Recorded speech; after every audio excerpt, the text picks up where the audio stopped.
एका दुकानात 15 ते 20 रुपयाला मिळणाऱ्या पाण्याच्या बाटलीसाठी मॉल्स किंवा विमानतळावर 50 ते 100 रुपये मोजावे लागतात। 10 रुपयाला मिळणाऱ्या चहासाठी 5 पट खिसा रिकामा करावा लागतो।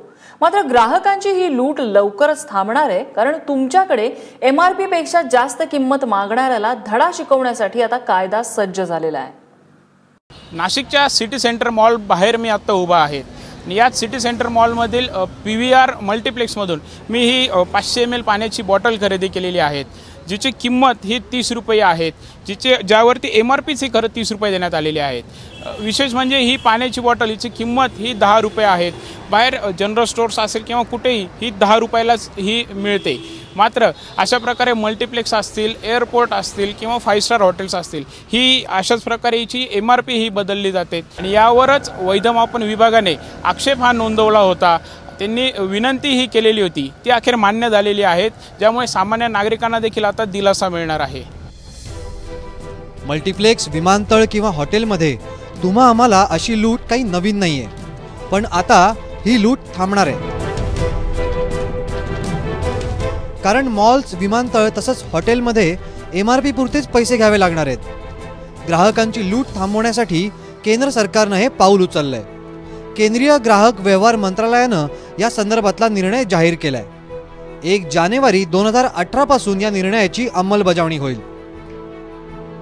बिल घेऊन त्याच्या संबंधित विक्रेत्याविरुद्ध तुम्ही ग्राहक मंचामध्ये तक्रार दाखल करू शकता।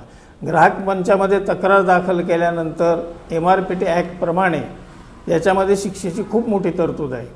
उदाहरणार्थ द्यायचं झालं तर त्या ठिकाणी तुरुंगवास आणि दंडाची मोठी त्याच्यामध्ये शिक्षेमध्ये तरतूद आहे, आणि दोन्ही पण शिक्षा त्या संबंधित विक्रेत्याला होऊ शकतात। पाणी, सॉफ्ट ड्रिंक, कोल्ड ड्रिंक किंवा एखाद्या खाद्यपदार्थावर अशा प्रकारे लूट होत असेल तर तुम्ही थेट वैधमापन विभागाकडे तक्रार करू शकता। त्यासाठी या विभागानं फेसबुक पेजही सुरू केलंय।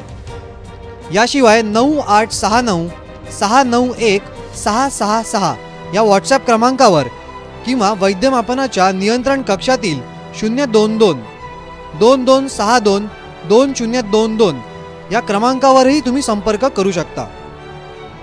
मी आता पिक्चर पाहून आलो, तर बाहेर जी बाटली पाण्याची बाटली 10ला भेटते, ती मॉलमध्ये सिनेमा थिएटरचे सिनेमॅक्सला 30 रुपयाला भेटते। तर सरकारने हा जो नियम आणलेला आहे की MRPवरच बॉटल विकली गेली पाहिजे, तर त्याचं आम्ही स्वागतच करतो। पण लवकरात लवकर हा निर्णय जर का घेतला असता सरकारने, तर लोकांची पैशांची थोडी अजून जास्त बचत झाली असती।